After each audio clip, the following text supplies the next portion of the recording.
Hey Elton, we're looking here at your 2007 Porsche Cayenne. This one here with a 3.6 liter direct injected VR6 engine. The overall condition of this one is fantastic. Looks like it was a US or Canadian import actually, model year 2008. So here in Japan it was first registered in 2007 November. It does have a sticker over here though that says conforms to US regulations, California regulations. Okay, and also model year 2008. So not likely a original Japanese model. Okay, I'm just going to switch the engine off to begin with here.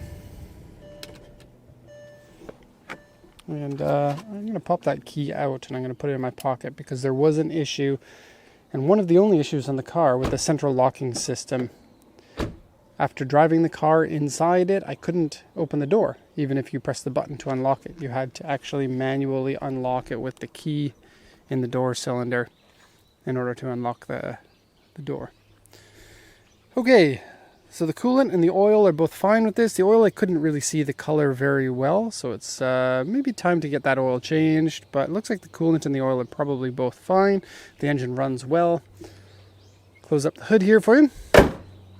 Do you consider this a second generation Cayenne, or is this a post facelift version? It kind of is the same car with just a little bit of a sleeker front and back end.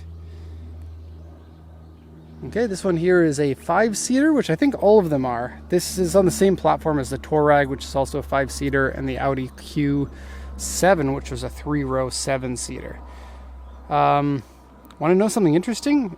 Almost all of these come with automatic. You can get them with a manual transmission, and I've seen some here in Japan. I tried to buy one for myself, and I was bidding more than 3 times what an automatic transmission version would sell for, and ended up not winning it still as the second highest bidder. Yeah, here it says it's an imported vehicle. Okay, so Porsche Cayenne, 3.6 liter engine. It's in kilometers, and I confirmed what the gauge said is in kilometers too. So that's why I think this might be a Canadian spec. But it is weird that it has the US sticker in there. Let me just show you in here.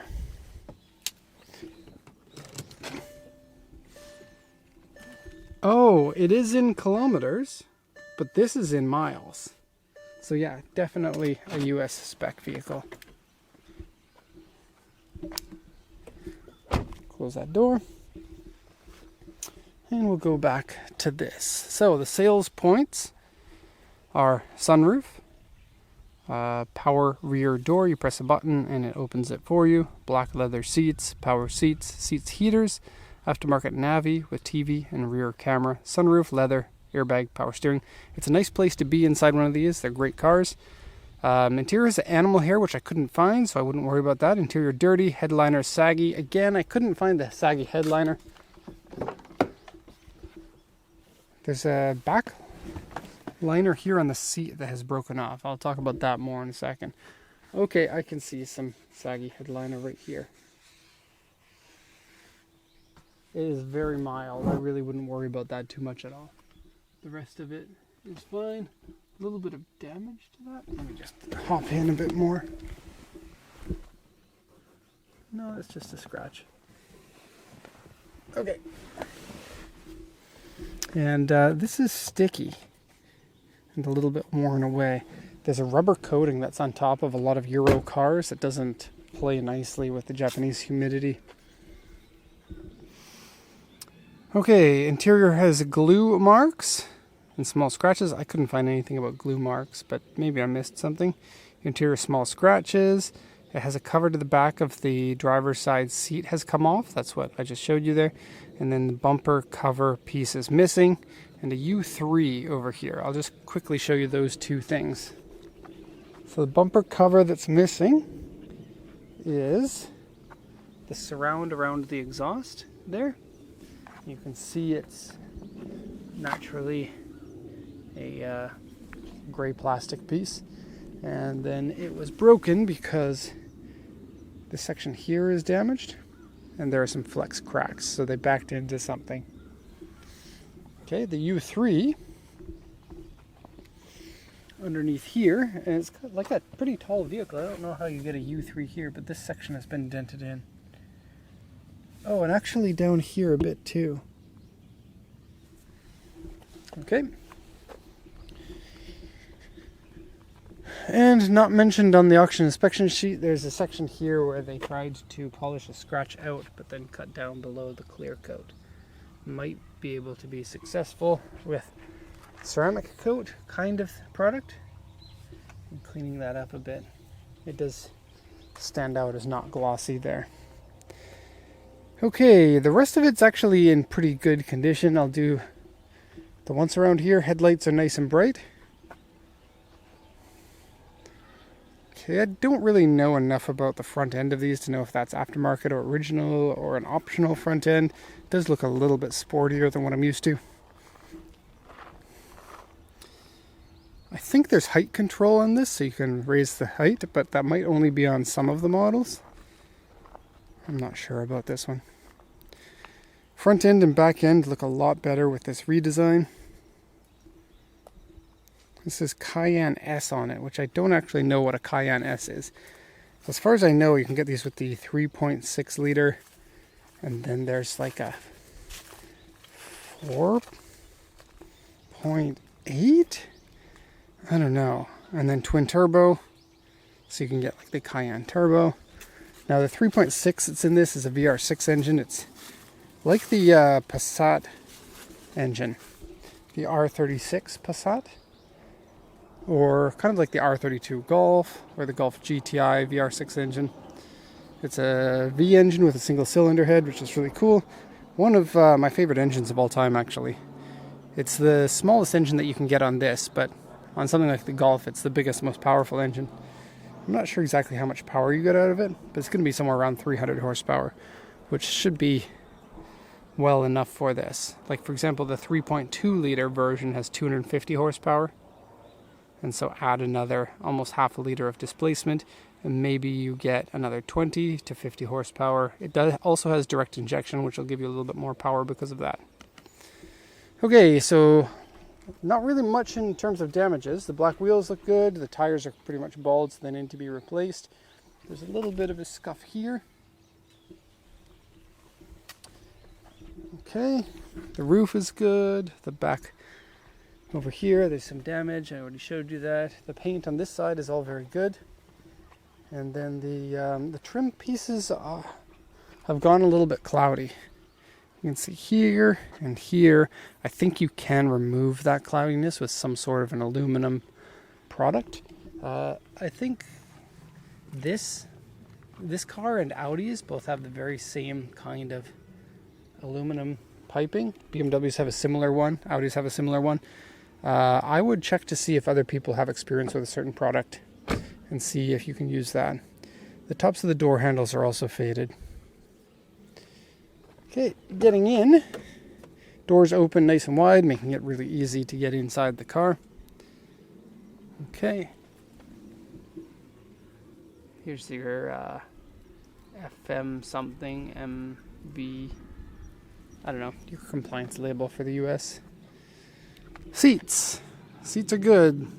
A lot of sun is on them at the moment, and so it's going to be high contrast, and that means it's going to be a little bit more difficult to see them, but they are in good condition. Okay, the power controls on both seats work. I did try them. Relatively clean down here. Steering wheel is in good condition. The gauge set. Sometimes these tend to lose pixels, like the pixels die on them. This one has all the pixels in it still. A little bit of a stickiness and some peeling on the finish. Okay, there's the glue marks that they're talking about. Okay. Large screen, larger than stock. It says Alpine on it. Controls for the AC, and the AC worked for me. The driver said the AC didn't work for him, but it did work for me, so maybe there's something weird going on. There's some fade on this. There's also fade on all of the aluminum door handles. Kind of look like that. Okay, some peeling in here and in here. Mountain and street for your four-wheel drive. And I don't see any controls for height adjustability. Cup holders. I don't see the heated seat controls either. I wonder where those are. This is kind of cheap feeling. Actually, the interior, like that part there, like most of it's really nice. But that part and this part both have a plastic that's very cheap feeling. That's something you only see in the American ones. The Japanese ones don't have this airbag warning, flip visor over. Never put a rear-facing child seat in the front.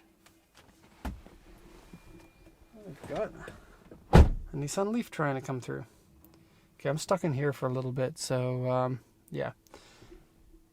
That's a radar detector. Okay, now I can get out. Yes, there seems to be a problem with the central locking on this door. The rear seat. So, this is my second time seeing this on a Cayenne. Looks like the rear seat is put on with 5 clips. Each of the clips is glued on to the back of this, and then they're just stuck on. If you want to fix it, you can, but one piece is broken. So this person put double-sided tape on it, which is the exact same thing that I saw the last person try to do. That doesn't work. What you can do is take this off, and it just like, you slide it out sideways and then use pliers to take the spring out. It's really easy. Everyone can do it. Take it out and actually glue it on here with some epoxy. And then, another car coming. Yeah. Must be school kid pickup time. There's the school right around the corner. Now I got this in my hand. I'll put that just with the rest of it here. Okay, so this one is stick on, stick on, stick on, stick on, stick on. These ones pop in, these ones latch over. The latch on this one here has broken. You can actually see this piece has come off.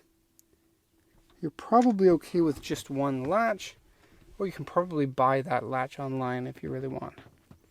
Looks like the passenger seat is okay. They come off because kids pull these off. Boop. And kids are dumb. So that's what happens. Okay, I'm going to get out this side because it's... Oh, I just noticed this. There's wear on this. And the fade there. Okay.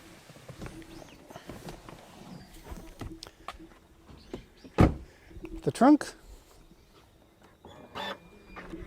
One press and it opens up for you. Now it has a spare tire in here, so this doesn't close properly. Check it out. I don't think that this car came originally with a spare tire. This one here is a wheel that looks like it obviously doesn't fit. Take a look. It's 4-bolt. It's a wheel for some other car. I have no idea why it's in here. The original wheels won't fit into here because they're bigger than that housing. And they got a jack and a tire iron. See, this is you just get an air pump in this usually, what I'm pointing at underneath. And because this jack is slotted in here, that no longer closes and latches. You also have what looks like a little bit of, oh, that's just a substance on there. Oh no, a little bit of rust on the clip. Okay, your tonneau cover is here, so you can tonneau things if you want. And closing this is as easy as just pushing the button.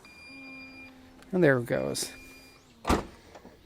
Okay, so that is going to be the end of your video. If you need anything from me or want any questions answered, please let me know and I'd be happy to do so. If not, then I hope you enjoyed it. Thank you so much for watching and have a nice day.